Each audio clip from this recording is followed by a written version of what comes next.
Hello students. आज का जो टॉपिक है BA part first physical geography का महत्वपूर्ण टॉपिक है cycle of erosion by W M Davis, यानी कि डेविस का भौगोलिक चक्र। ये क्वेश्चन आपको परीक्षा में देखने को मिलेगा, जरूर मिलेगा बीए पार्ट फर्स्ट की परीक्षा में। इरोजन की स्पेलिंग ये इरोजन। तो ये जो अपने सिलेबस में डेविस और पैंक दोनों हैं, तो डेविस को कर रहे हैं अभी अपन। डेविस का जो भौगोलिक चक्र है वो इसने 1899 में इसकी संकल्पना का प्रतिपादन किया तथा बताया कि भौगोलिक चक्र समय की वह अवधि है जिसके अंतर्गत उत्थित भूखंड अपर्दन के प्रक्रम के द्वारा प्रभावित होकर एक आकृति विहीन समतल मैदान में बदल जाते हैं। देखिए, इसका एक एक लाइन बहुत महत्वपूर्ण है, इसको बड़े ध्यान से सुनना है, समझना है। तो इसने अपने सिद्धांत का प्रतिपादन किया 1899 में। पहली बात तो इसने क्या कहा कि भौगोलिक चक्र समय की वह अवधि है, तो इसने समय को महत्व दिया। समय की वह अवधि है जिसके अंतर्गत उत्थित भूखंड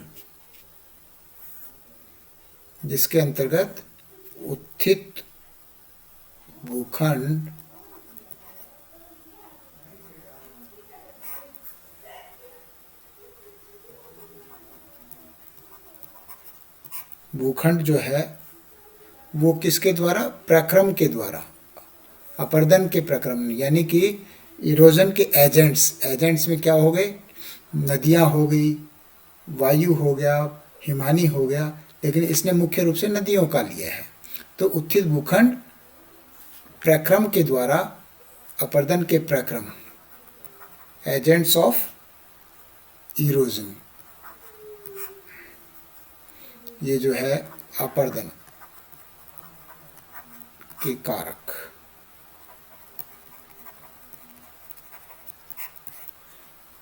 के द्वारा प्रभावित होकर एक आकृति विहीन समतल मैदान में बदल जाता है।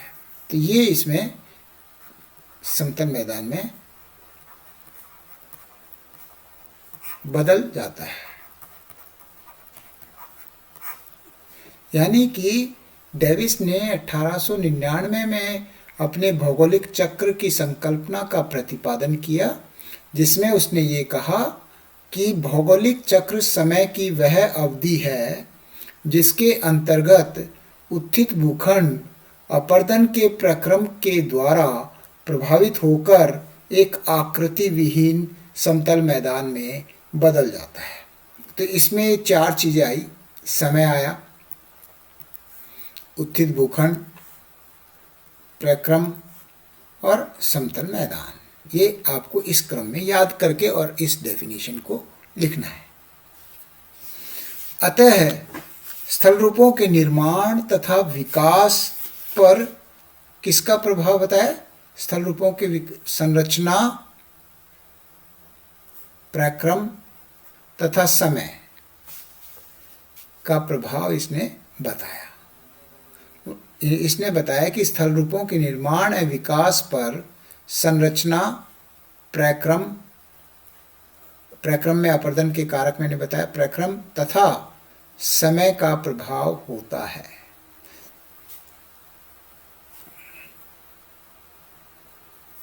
संरचना,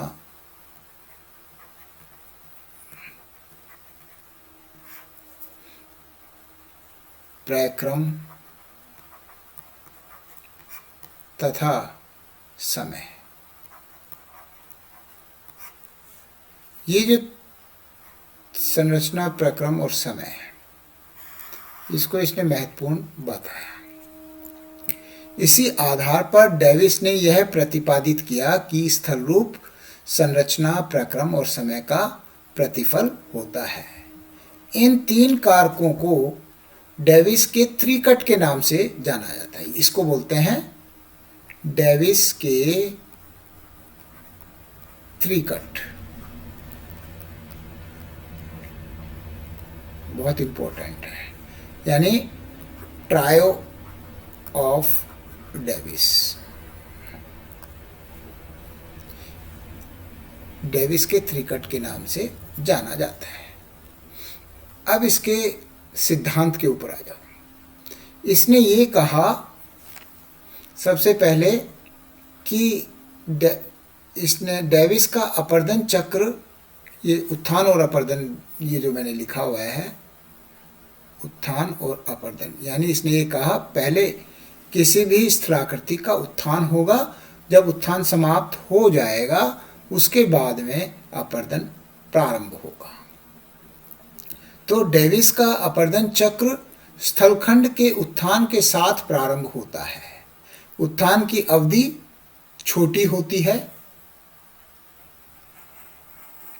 तथा जब तक उत्थान चलता रहता है अपर्दन प्रारंभ नहीं होता। ये महत्वपूर्ण चीज है यहाँ।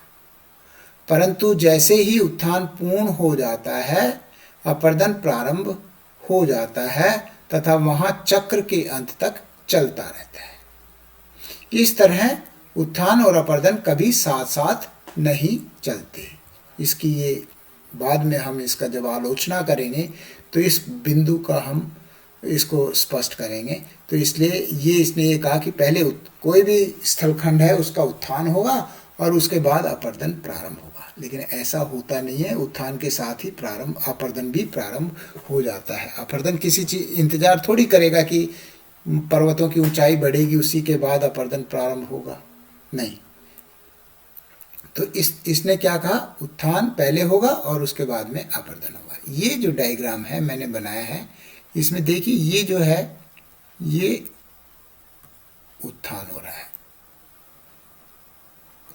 यहां तक, ये घाटियों की तली है, इसका भी उत्थान हो रहा है यहां तक। यानी कि सबसे पहले ये उत्थान यहां तक हुआ, मैंने लिखा ना ये यहां पर इस लेवल पे जो सी पॉइंट है यहां पर उत्थान समाप्त हो गया। अब यहां से तरुण अवस्था यानी कि यूथ वाली जो अवस्था है वो प्रारंभ होगी।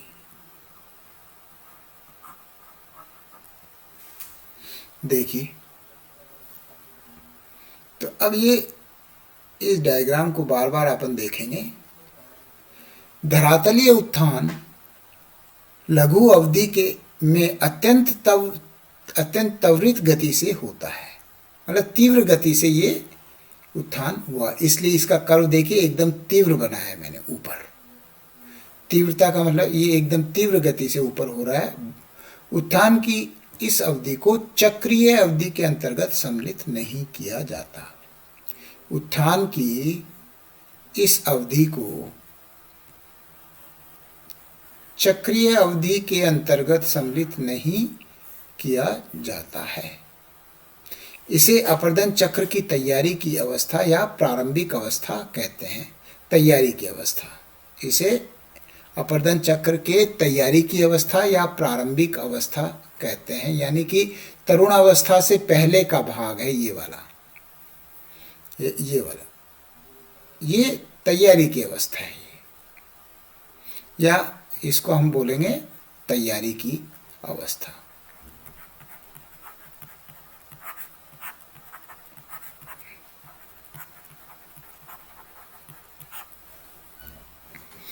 देखिए चित्र में ऊपरी वक्र, ये जो ऊपर वाला जो पर्वतों के ऊपरी भाग है उसको ऊपरी वक्र बोलाइए, ठीक है। और ये निचला वक्र घाटियों की तली, ये ध्यान रखना।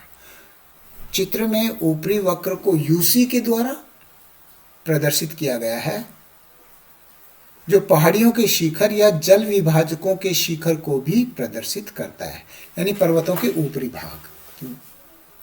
जबकि निचला वक्र ये जो एलसी लोअर कर्व है, एलसी का मतलब लोअर कर्व, यूसी का मतलब अपर कर्व। एलसी यानी कि निचला वक्र, ये सागर तल से न्यूनतम उच्चावच, या नदियों की तली को इंगित करता है। जहाँ नदी बह रही है उसके सतह को, उसकी घाटी की तली को। ठीक है, ये थोड़ा दिमाग में रखिए। अब सी बिंदु जो है ये वाला, ये है सी बिंदु। सी बिंदु के बाद स्थलखंड का उत्थान समाप्त हो जाता है। यहाँ उत्थान समाप्त हो गया, तो उत्थान समाप्त, देखो जब उत्थान हो रहा है तो ये ऊपर की ओर जाएगा वक्र,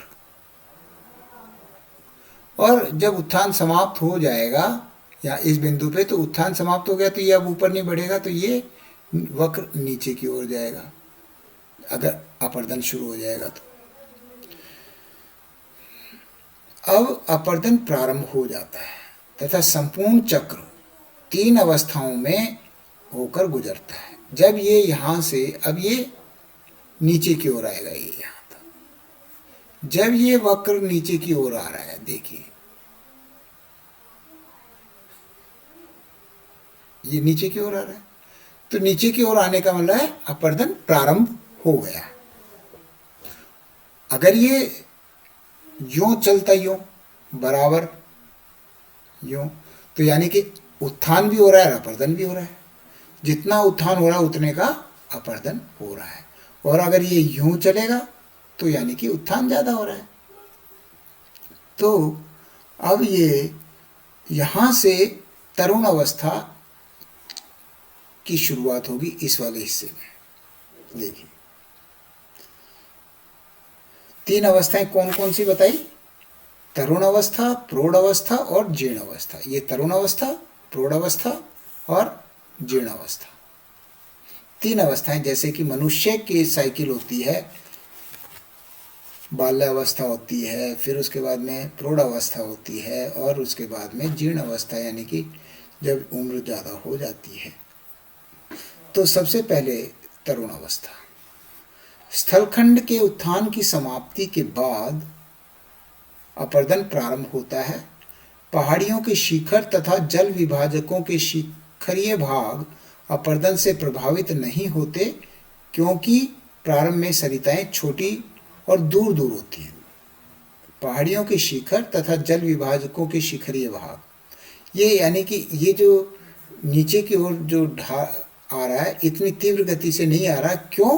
क्योंकि पहाड़ियों के शिखर और जल विभाजकों के शिखरीय भाग अपर्दन से प्रभावित नहीं हो। ऊपरी भागों में अपर्दन कम होता है, क्योंकि नदियां हैं, छोटे छोटे नालों के रूप में या छोटे छोटे सरिताओं के रूप में बहते हैं। तीव्र ढाल तथा तीव्र जलमार्ग ढाल के कारण, तीव्र ढाल तथा तीव्र जलमार्ग ढाल के कारण नदियों का प्रवाह वेग तीव्र होता है। यहाँ पर नदियाँ बहुत, क्योंकि ढाल बहुत तीव्र होता है और इस वजह से नदियाँ बड़े तीव्र गति से बहती हैं। परिणाम स्वरूप अधिकतम परिवहन के कारण, यहाँ पर परिवहन अधिकतम होगा के कारण नदियाँ बड़े बड़े शिलाखंडों के माध्यम से जल गर्तन की प्रक्रिया द्वारा अपनी घाटियों को लंबवत अपर्दन द्वारा गहरा करती है। क्या इसका मतलब क्या हुआ? यहाँ पर देखिए वी आकार की घाटी बनाई है। ये जो वी आकार की घाटी किस लिए बनी है? इस प्रकार से इसका मतलब ये है, ये जो वी आकार की घाटी यूं बनी है, यानी कि घाटी गर्तन, घाटी का गहरा होना।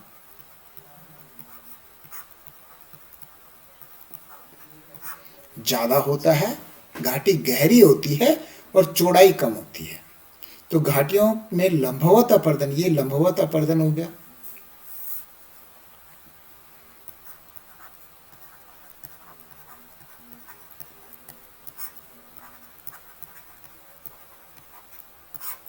लंबवत अपर्दन द्वारा घाटी गहरा हो रही है।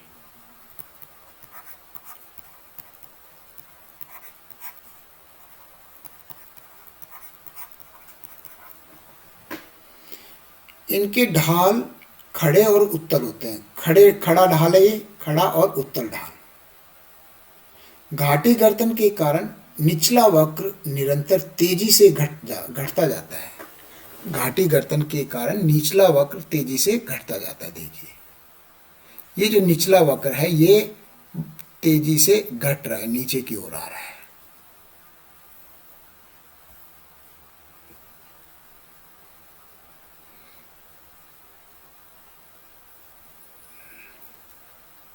अर्थात घाटियों की तली गहरी होती है, परंतु ऊपरी वक्र अर्थात जल विभाजकों तथा पहाड़ियों के शिखर तल लगभग स्थिर रहते हैं। यानी पहाड़ियों का ऊपरी भाग है उसके अंदर इतना अपर्दन नहीं होता, जबकि घाटी के निचले भाग में घाटी गर्तन की वजह से, लंबवत अपर्दन की वजह से घाटी गहरी होती जाती है, क्योंकि इनका अपर्दन नहीं होता। अतः सापेक्षिक उच्चावच में निरंतर वृद्धि होती जाती है। सापेक्षिक उच्चावच यानी कि ऊपरी वक्र, ये ऊपरी वक्र और निचला वक्र, ये एलसी निचले वक्र, इसके अंदर जो डिफरेंस है ये बढ़ता जाता है। यानी कि सापेक्षिक उच्चावच में निरंतर वृद्धि होती जाती है तथा तरुणावस्था के अंत में अधिकतम उच्चावच EF विकसित हो जाता है। ये EF देखिए यहाँ पर EF, E और F, ये अधिकतम जो उच्चावच है वो यहाँ पर रहता है, इधर।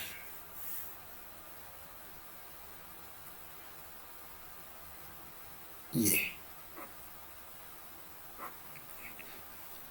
अधिकतम उच्चावच EF विकसित हो जाता है।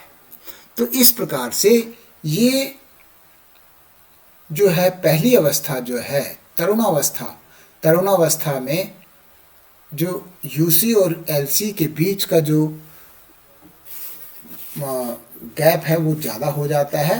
ऊपरी वक्र में अपर्दन इतना अधिक नहीं होता, लेकिन निचली घाटी में घाटी गर्तन के कारण लंबवत अपर्दन और घाटी गहरी होती जाती है, और इस प्रकार से इसके जो है EF में अधिकतम उच्चावच विकसित हो जाता है।